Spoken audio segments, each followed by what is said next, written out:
I was the manager of Robby and the Troubadours. That happened by a chance meeting. Their original name was called Bob Vidone and the Rhythm Rockers. Every town, every little hamlet, Happy Days type town in the 60s had their version of an Elvis Presley. Well, we had ours. It was Bob Vidone and the Rhythm Rockers. They played at a converted barn in an area called Banksville, New York, at a place called the Country House. And it was rather plush for the times. It didn't look anything. When you got inside, it wasn't just a converted barn. It was like a kids, modern day kids type teen club. This was for older people that drank. Bob Vidone held court there, and they did Little Richard tunes, and they did Elvis, and he jumped around. And I later found out that his mentor was Jackie Wilson. In my mind, better than Jackie Wilson. He could throw a mic up in the air, catch it behind his back, do splits off a table on stage. I worked for a company called Arnold's Bakery, where I was packing butter rolls at the time and doing menial labor. Not manual, menial, very menial type labor. And I took a break one night on a Saturday night because our bakery, you'd walk through the parking lot of a Buck and Blood type nightclub called the Blue Rail in Portchester, in the town I grew in. Like you see, fights and screaming and yelling and loud music. This was the atmosphere. It was owned by a guy named Harry Stein, which I knew. And I was one of the locals that went there. But I wasn't a popular guy per se. Well, who comes in but this Bob Vidone with the big pompadour hair and dressed like Elvis, which, of course, that was his mentor at the time. They urged him to go on stage, and they had a little makeshift stage. And he gets on, and he does like All Shook Up or Don't Be Cruel, one of those, with his own interpretation of being Elvis. It wasn't an actual... It was the shimmy and shake was Elvis, but the voice was a gravel voice that Bobby had. He gets off the stage. The place went crazy. Everybody's buying him drinks. By coincidence, he happens to sit next to me, and I nod my head. He humored me by sort of pretending he knew me. But like I say, I think his family knew my father, so there was a little connection, but not great. Bobby, what are you doing on a Saturday night? Ain't you got a gig? Nudges my arm. Shh. I don't want everybody in the place to know I ain't working. I said, you mean times are that tough? Here you are with records in the jukebox all over the city, and popular and working at the... He says, well, times are a little tough. I ain't working. Met the rest of the group, and I met... This is the way they looked at the time when they had local notoriety. In this photo, Bob Vidone is naturally with guitar, it's supposedly Elvis, Tony Nearai, the drummer, and a sort of a wisecracking Butchie Garfola on sax, and Carmen Rael on guitar and bass guitar. He would switch back and forth. So I meet the group, and there was a transition in the group where Butchie, playing the sax, went to organ, and they put Peter, a baby-faced kid, a good-looking tall kid that was a cousin of Butchie, they put him on sax. That was the change in the group. Now it wasn't 4 pieces, it was 5 pieces. I wanted to change the image because I had to show them my worth. I came up with the name Robby and the Troubadours, like in the centuries ago that entertained the court, like a Robin Hood type thing.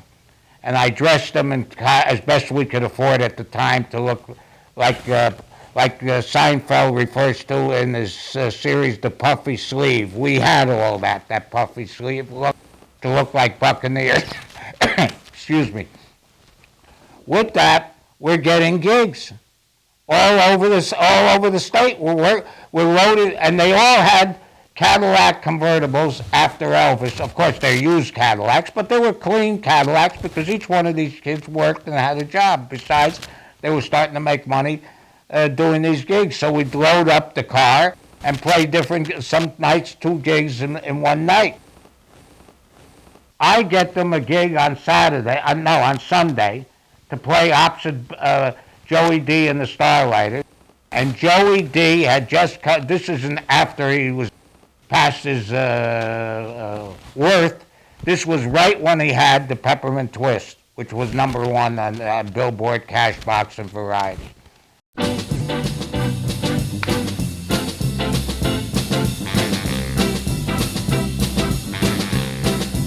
Well, they got a new dance and it goes like this.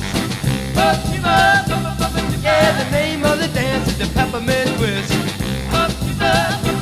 Well, you like it like this, the Peppermint Twist. Yeah, round and round, up and down, round and round, up and down, round and up and down, and 1, 2, 3, kick, 1, 2, 3, jump.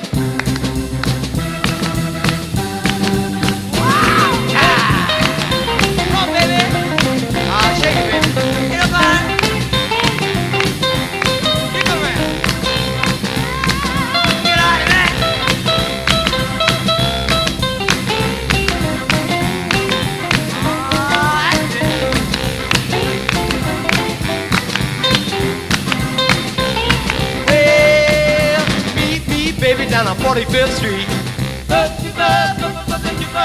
where the Peppermint Twist is me. Long story short, from playing at the Peppermint, we get a gig at the Lemon Twist in Hallandale, Florida. So I hired Criteria Studios to do a live session. The tapes are still missing somewhere in my apartment or my old apartment. I don't know if we did a complete set or we just did the single song Lemon Twist.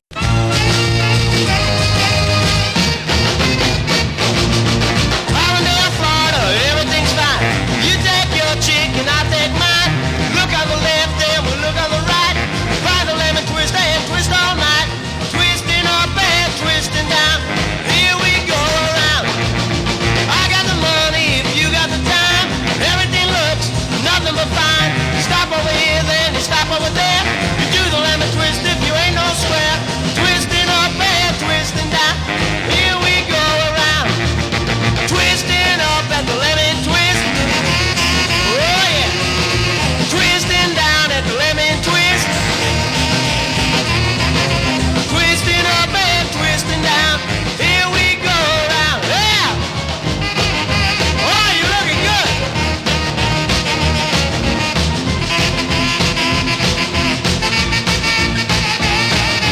Hallandale, Florida, everything's fine. You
So we're going along just great, and the bosses are loving us, and local entertainers are coming in after every night after their gigs. And we even had Belle Bart. We did Belle Bart's, that's the Jewish comedian with the foul mouth. We did her wedding anniversary for her. So we were very popular. Everybody, all the columnists knew us. And we're leading quite a life. Now, they want Bill Haley to come in, and he had the song Rock Around the Clock. We're gonna rock, rock, rock till broad daylight. We're gonna rock. So with that, they wanted us to take a cut and pay. To me, that was no big thing. Okay, we'll take a cut and pay. So what? We never made this kind of money anyway. So what's a cut and pay mean? The band got their back up. They would not do it. Every one of them said, I will not take a cut and pay. So I said to him in an argument, I said, fine. Peter, you'll go back to cutting lawns for your father. Robby, you'll help your father as a handyman. Blah, blah, blah, blah, blah, blah, blah, of the different ones that had menial jobs back in Byram, Connecticut. They each sneaked into my room individually like little children. I'm sorry, maybe I made a mistake, I'll take it. And this dialogue was almost like they had a script, but each one came to me individually saying they're sorry, they'll accept the cut and pay. Not that, because, and the joke was, even though it was Bill Haley and he had a #1 song, it didn't impress us because we knew how good we were. But I was willing to take it, but of course I wasn't on the stage every night knocking myself out. Well, I go to the owners of the club at the Lemon Twist. They say, I'm sorry, it's too late. We already booked somebody else. Now, the threat that I gave them that we're going back to Greenwich, Connecticut, and I'm going back to packing butter rolls at Westchester County, that's going to be a reality. Out of nowhere, the daughter of Ralph Martiri, I believe he was either a sax player or a trumpet player, I forget. I think it was a trumpet player, was a fan of ours, and she got us a gig, a last-minute reprieve in Chicago to play at a place called the Rumpus Room on Walton Street, right off Rush Street, where that's like the Tin Pan Alley of Chicago. Well, the band because it's a 2-week gap.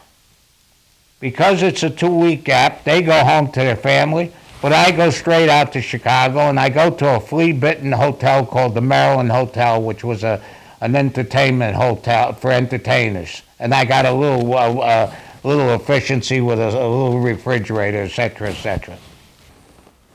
I'm in my room, and I get a call. Is this Cal Fagan? I say, yes. Can you come down to the lobby? There's a little restaurant called The Curve, and meet us. My name is Joe. I'm the owner of the club that you'll be working for. And it was a very smooth, sophisticated voice.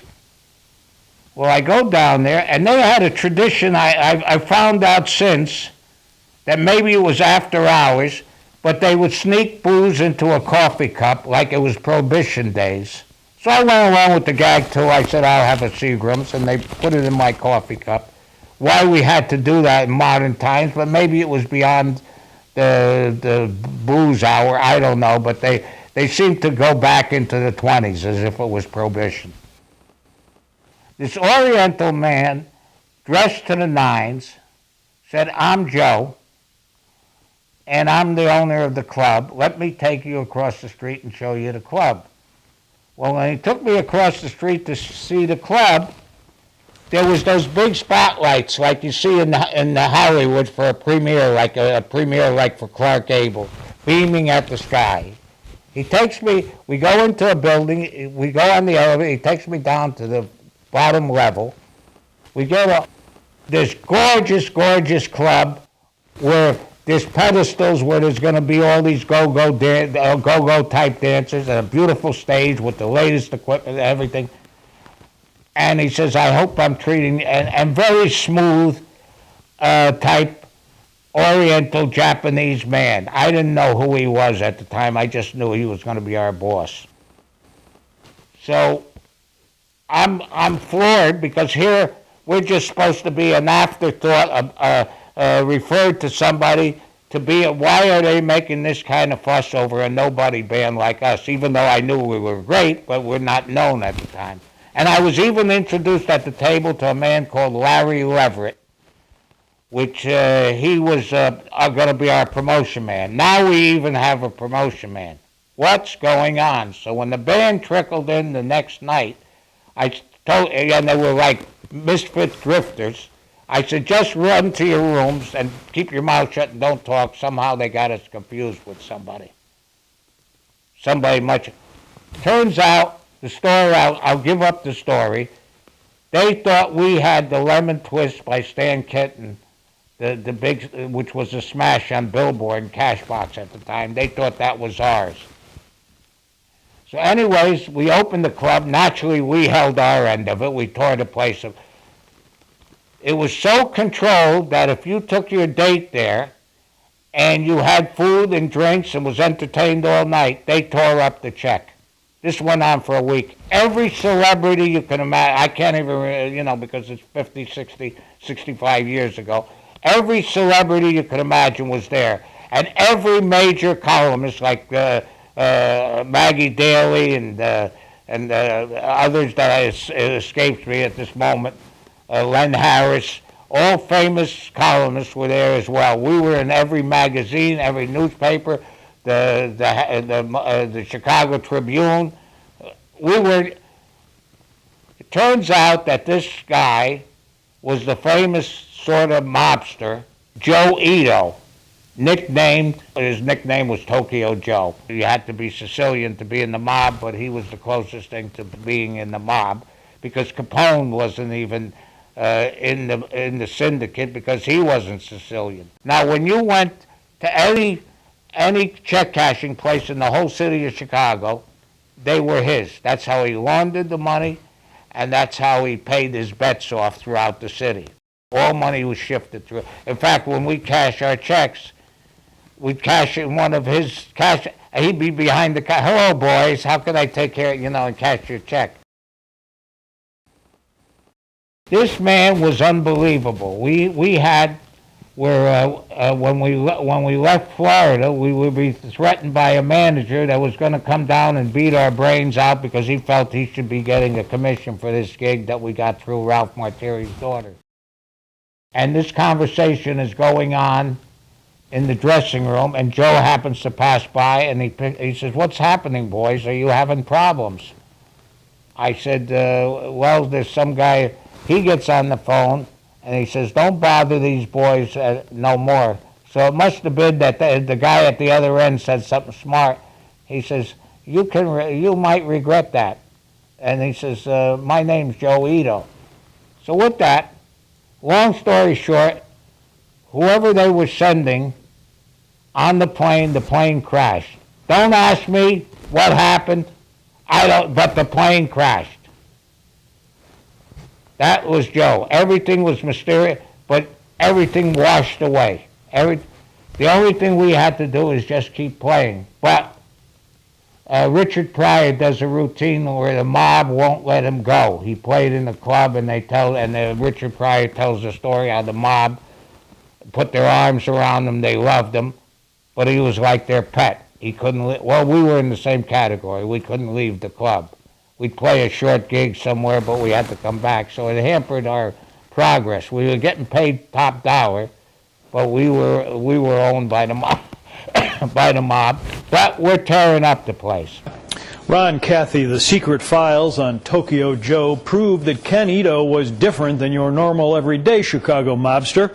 Not only was he Japanese American, he ran an outfit gambling racket in cahoots with black street gang leaders. But most memorable, 25 years ago, he became the only outfit boss to survive a mob hit.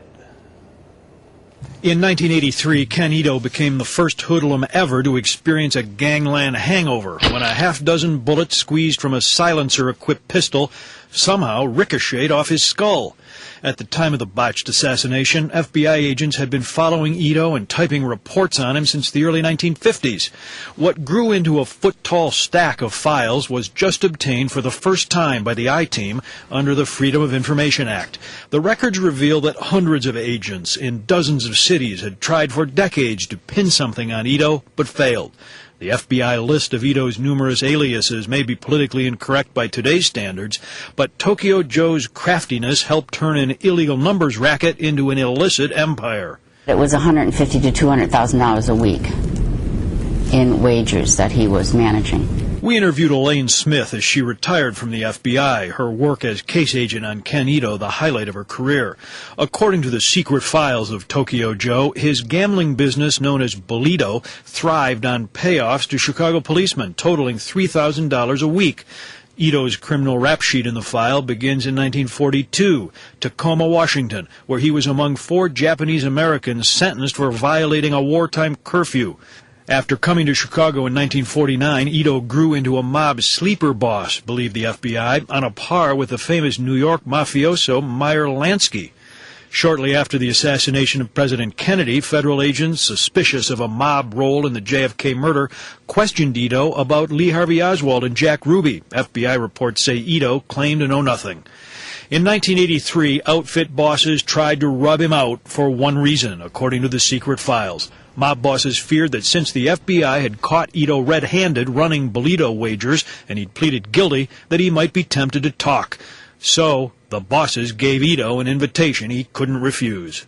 Files reveal this man ordered the murder. Vincent Solano was an outfit capo at the time and head of the corrupt laborers union Local 1. After surviving the attack, Ito was hooded when he told a U.S. Senate panel what happened. Bang! I got shot in the head. Who do you believe ordered the hit on you, Mr. Ito? Vincent Solano.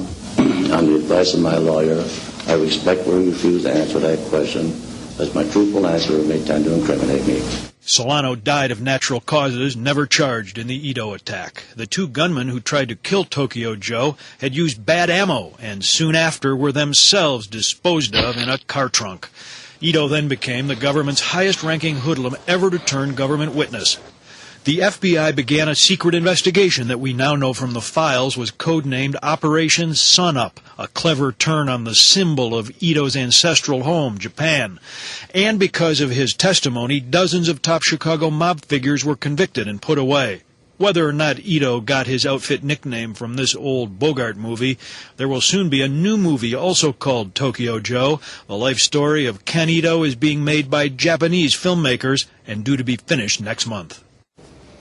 Ito died in 2004 at the age of 84, and even though he survived a gangland hit, he didn't live as long as he thought he would. When he was still in the mob, a smart aleck Ito told federal agents, according to the report, that he'd be happy to discuss his outfit business when he was 90 years old and living on a beach somewhere.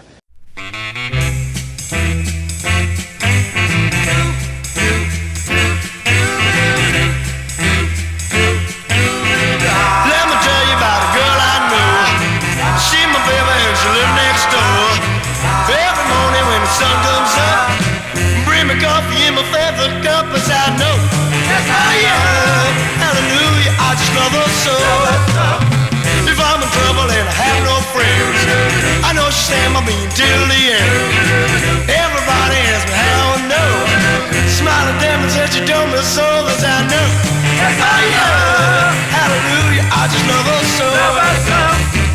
If I call her on the telephone, I say, baby, Robby's all alone. By the time I count from 1 to 4, hell, I'm done in the evening when the sun comes down. Oh, baby, nobody else is around. Kissing me and then she hold me tight. Say, Robby, baby, everything's alright, that's how I know. Yes, I am. Hallelujah, I just love her so. Love her so.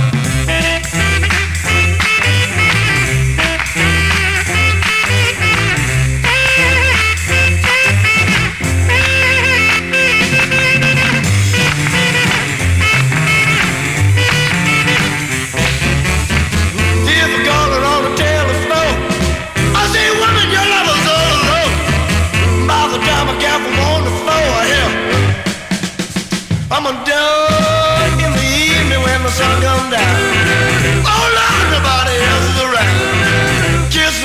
and she hold me tight. Say, Robby, baby, everything's swinging as I know.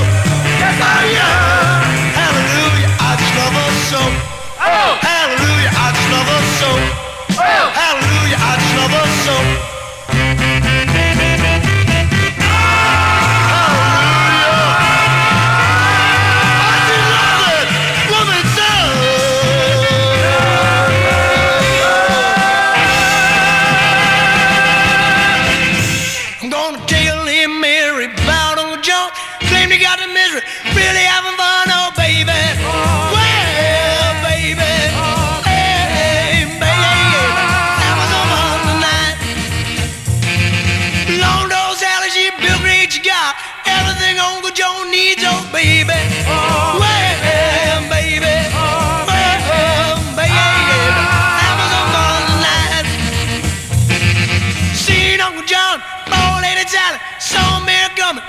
In the alley, oh baby, well, baby, well, baby, having a fun tonight. Oh no!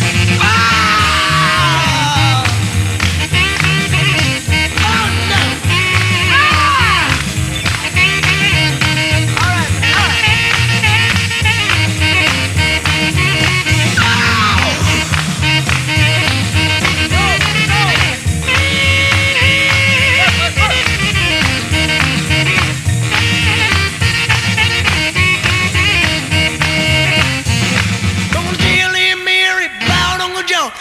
got the misery, really having fun, oh baby. Well, baby, hey, baby, having some fun tonight. Seen Uncle John, old lady Sally, saw a man coming, got back in the alley, oh baby. Oh, you know, baby. Oh, baby, having some fun tonight. Oh, have some fun, have some fun tonight, have some fun tonight. Everything alright. Wanna have some fun tonight. Wanna have some fun, have some fun tonight.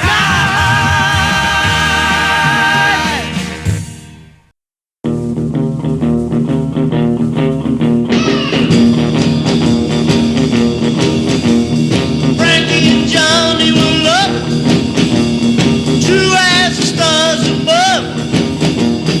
Frankie said, Johnny, you're my man. You're the man I love. You're my man. But don't you do me wrong, no wrong, no wrong.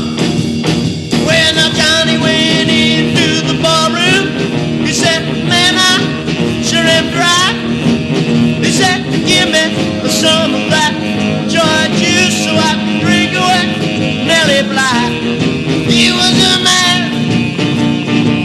but he was doing it wrong, so wrong, so wrong. When that Frankie strolled into the ballroom, she pulled out a long 44. And what did she do? That gal did shoot to that hopper swinging dog. She got a man, 'cause he was doing it wrong, so wrong, so wrong. Poor Johnny!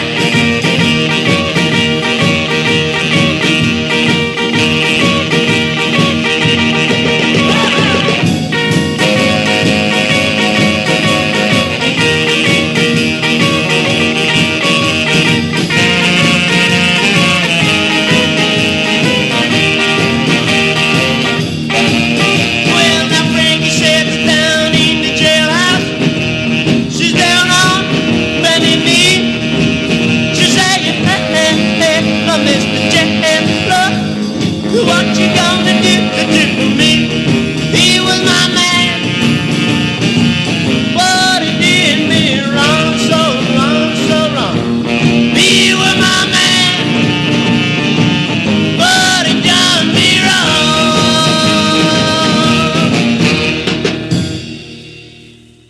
Thunderbird had, you either played the big room or the lounge. And the only thing that broke up the lounge from the big room was lattice framework. So we made so much noise because the band was so loud. It was told that it was distracting the gamblers that would come in and just leave the tables. That's how good we were. We were too good. Joe said, "Cal, you're finished. Go home. You're not the manager of the band anymore." He had paid the money, and here we come back with no band, with the no fame, no nothing. So I was thrown out. I was told, "You're not the manager no more. Go home." And I didn't challenge him because he paid us the money he withheld, and I didn't deliver the band to be. So that was the end of my role with the band. And you didn't challenge Joe and say, "That's my band," or "I got a contract." You smiled, took it, and walked away. The director from the Thunderbird came back. The shit had hit the fan, so to speak, that we were just too loud and distracting. And that's when the band broke up. Robby, unfortunately, had the misfortune of he lived on the dangerous side, and he was either indebted to the mob or something, and he was tragically thrown down the flight of stairs and ended up in a wheelchair.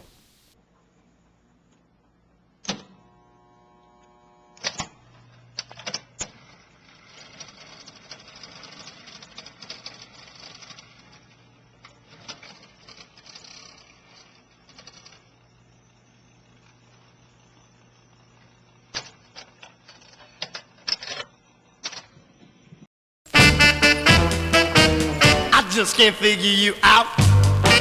I rack my brain. Oh yeah, that's plain, very plain to see that you belong to someone. And what makes me mad, baby, is that someone is in me. Well, maybe, baby, I'm wrong. Yeah, I complain, even though it may be all in vain. For you belong to someone. And what makes me mad, baby, is that someone is in me. Don't know who it is, but I'm sure is a lucky guy. It took you out of my arms. It took your love, but most of all, it took your lovely talk. For you belong to someone. And what makes me mad, baby, is that someone is in me. Oh yeah, baby.